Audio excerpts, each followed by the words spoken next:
Navigating large repositories, or how I learned to read a code base with nearly 1 million lines of code.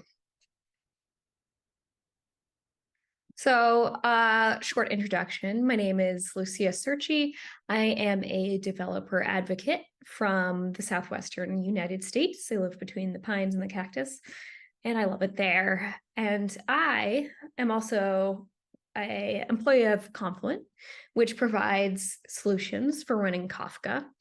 And that is how I got into the position of wanting to contribute to the Apache Kafka codebase, which has nearly 1 million lines.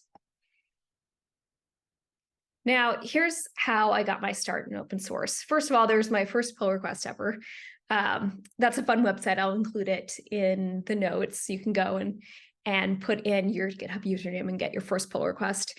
And it was just a line of text to add myself to a members page to the virtual coffee website. And then from there, I started learning how to make code contributions. And then when I worked at formerly a startup called StepZen, I helped maintain an examples repository. And then that started to give me the maintainer's view of things. And then from there, I kept contributing, and a few months ago, I made my first pull request that got merged into the Kafka database. And I started to notice, since I got my start with small changes and small lines of code to smaller repositories, I still make those changes, right? Those are very valuable to open source, but there are some different ways of managing your contributions and getting started contributing when you have a large code base like Kafka. So let's get into what I learned and how it can help you. So the first thing that I recommend is find a mentor. This can be very valuable because they can show you things that you might not necessarily know about contributing to large code bases because they got used to it there in the first place, right? And then they can also help you onboard in a way that will be quick onto the code base compared to just trying on your own, right? There's a few different ways I recommend finding a mentor.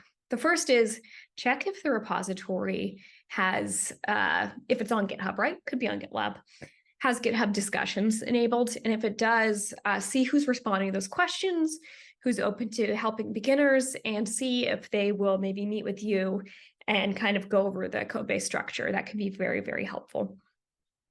The other thing is there is the OpenSauce.io community. You can hop into their Discord. They are very into enabling open source contributors to any type of repository or project, no matter the size.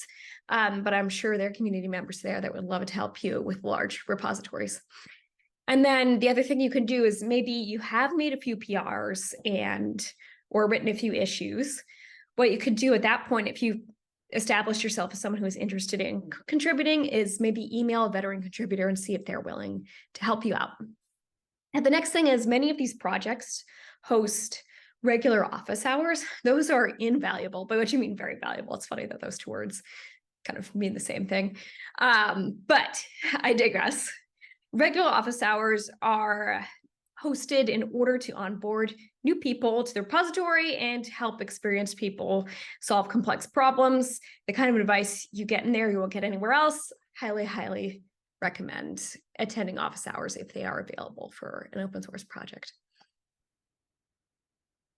The next thing I want to mention is more of like a mental shift than any concrete tip, and it's don't pursue omniscience with respect to the code base.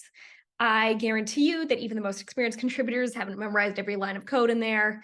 And it's important to remember that you may never even get to that point of knowing the ins and outs of every corner of that repository. So it's okay to limit your scope. Now, what does it mean to limit the scope? Let's talk about that. So here is a screenshot of the Apache Kafka repository. It is kind of a zoomed out screenshot. You might not be able to read it.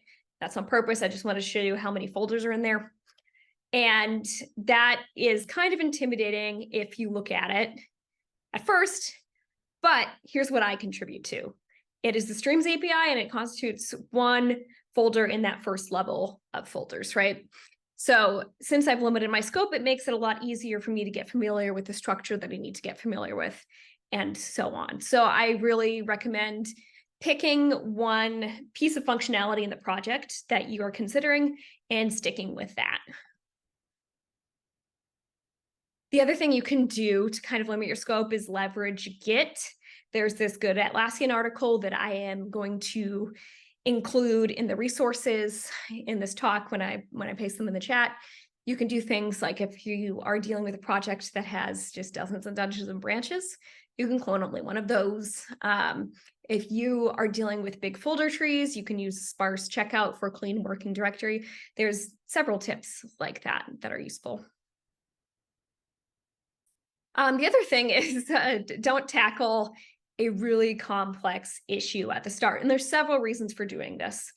First, these issues are issues that maintainers have identified as ideal first steps on the ladder of scaffolding you to expertise within that repository.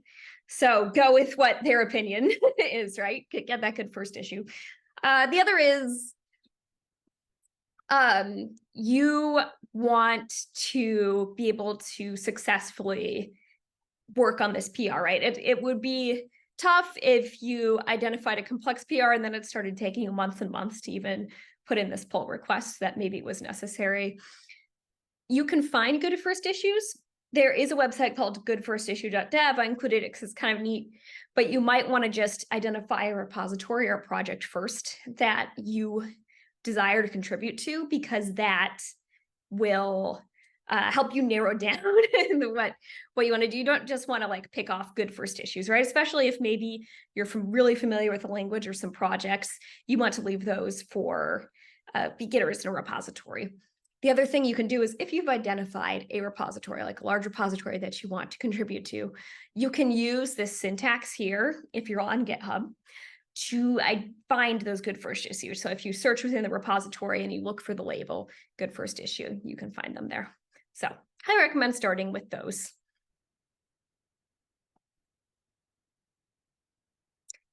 The next thing you're going to want to do is make sure you understand the overall structure of the code base you're contributing to.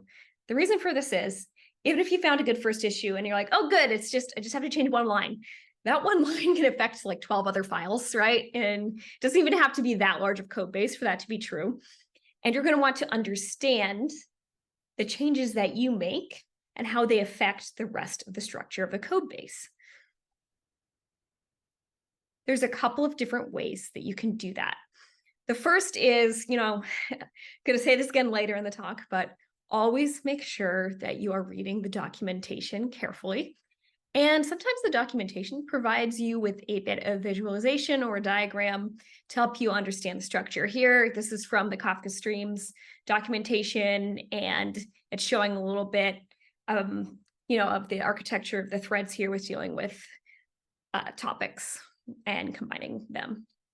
Then sometimes, though, the documentation will not include a diagram, and you must draw one out using pen and paper, good old-fashioned pen and paper, or whatever your favorite visualization tool is, by yourself. And I actually recommend doing that even if the documentation is great and has tons of diagrams, because there's nothing like committing the structure of the code base to a diagram yourself to help you understand it on a deeper level.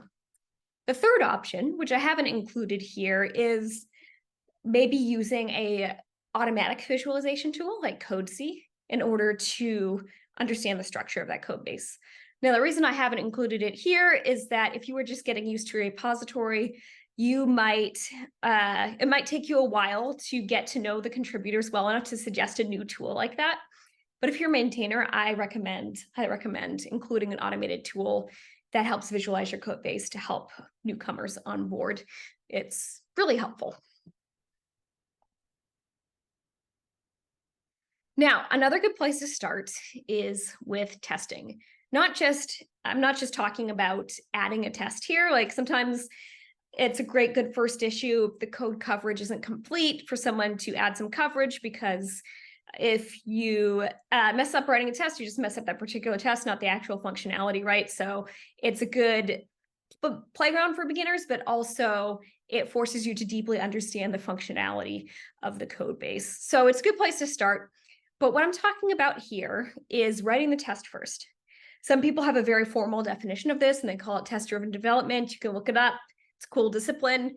I'm not that formal about it. I'm just saying, like, when you're getting into a new code base, I do recommend that you write a test first for the functionality that you're about to add. And there's a couple of reasons for this. So to see why, let's look at an example.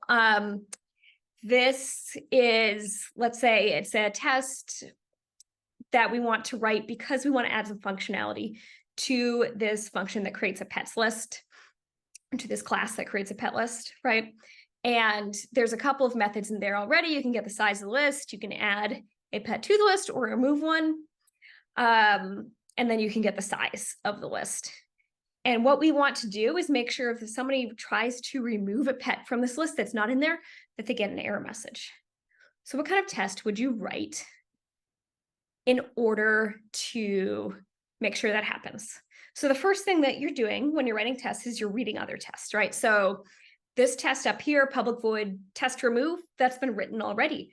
And we could see in there how the person tested that once a pet is removed, that it remains, right? So they have said they'll add 2 pets to the list, Fido and Rover, and then use the method to remove Rover, and then make sure that the size of the list afterwards is equal to 1. So what we can do to write our test for the functionality of throwing an error if the pet isn't present is first we can notice the naming conventions for each test. They're a little bit different for the repository. We're going to base this one on the test above it and say, we'll just test remove non-existing pet. Okay, and then we'll call the method to remove a non-existing pet. And the next line on line 12, this is why I recommend writing tests first, is that it makes you think through exactly what message do you want the error to have. And this one is going to be, this pet does not exist, and then give the specific pet. Now, then we're going to assert that that message equals the result of this final error message. So testing really makes you think through your functionality, and then it also allows you to see how things are done in the repository before you even get started on writing the actual functionality you're adding.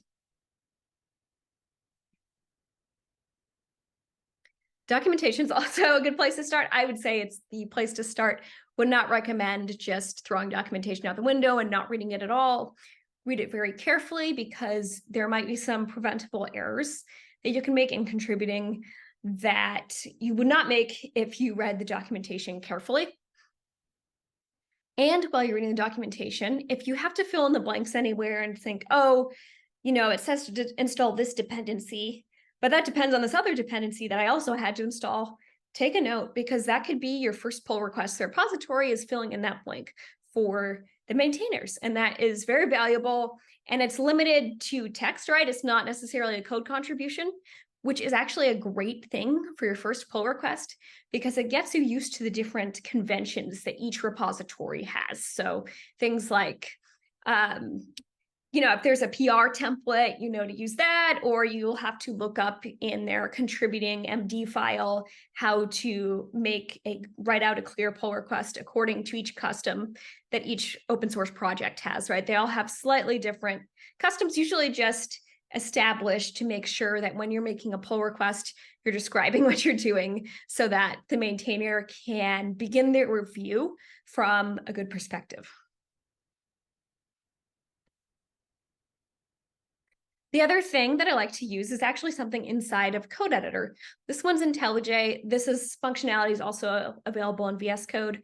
But if there's a type or some function defined that you are unfamiliar with, use the go-to definition functionality, because that will teach you exactly what is involved in this type definition, and then it will teach you how to use it later on in your own code when you add some code yourself. Super valuable and super good for when the structure is huge and complicated. Maybe you can't visualize the whole thing, but you can follow it through using go-to definition or declaration. Fun fact about how that works every go-to declaration depends on a language server protocol, and the language server protocol and the tools stay in sync to support your journey through the code. So once you open a file, your editor will let the language server protocol know that the file has been opened. And then if you request to go to a declaration, that request is sent to the language server protocol, which can then return the place in the project where it's defined, and then the tool can lead you over there. So that's pretty neat.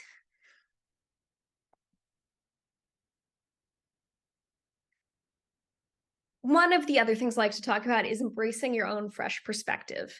So you are completely new to this repository, and that is a really good thing because from your perspective, you're going to notice awkward flows or maybe even bugs that more experienced people are used to just working around and maybe haven't thought to spend a little time fixing it.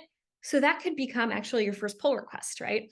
So don't assume that it's just your unfamiliarity with something that is making a process difficult or awkward. Bring it up to a maintainer. They may say, hey, actually, could you work on that for us? And that could be a great way to get started within a large repository. A couple of other tips. So one is the repository is huge. Keep your PR small and reviewable, and that will make it less intimidating for a maintainer or committer to review. Similarly, along the same lines, instead of opening a new pull request, remind the maintainers about your current open PR because they don't mind a little bit of reminding. But if you keep opening PRs, that increases their workload up front, and that can be difficult and fatiguing to deal with. So just keep the PR small and then keep reminding maintainers about your open PR. The other thing I recommend doing is reading other PR reviews before you make your first pull request. So the first thing to do is read the pull request, write your own review of it, and then compare it to the review that was made by a maintainer. And when you're seeing the maintainer's comments, ask yourself, why are they there? If you don't understand the comment at all, it's time to go look up what you don't understand about it. If you didn't leave the same comments, ask yourself why. What is the missing link between your understanding and the understanding that the maintainer has that led them to leave that comment? You know, it could be something like, oh, I didn't realize that this functionality was already exists in this other part of the repository, but it could also be something like, oh, this style of coding is preferred here, and I didn't realize that either. The last, and I believe the most difficult thing is don't give up. Right now, as I share this, it's taking me about a month to understand enough of the context around changing a line or two of code in a large code base to get from there to making and merging, getting the pull request merged. So, but the time between getting it merged and understanding it, trying to understand at the beginning, that will shorten as time goes on. It can just take a while. And just remember that the people who are maintaining the large code bases also took some time to understand it, and just keep trying. There's no way to get to familiarity with the portion of the code base that you want to be familiar with without constant trying to get up that mountain of code, and then at the top you'll be able to be comfortable making contributions and maybe get to helping maintain that code repository yourself. There's a few resources here that I recommend. There's that open source link and the good first issue and Atlassian links. And then if you want to talk about getting into open source, you can always reach out to me. There's my Twitter and Mastodon. And then on GitHub, I love making projects that help other people understand code and learn how to code better. So you can follow me there. And that concludes my talk. Thanks for listening, and I am ready for your questions.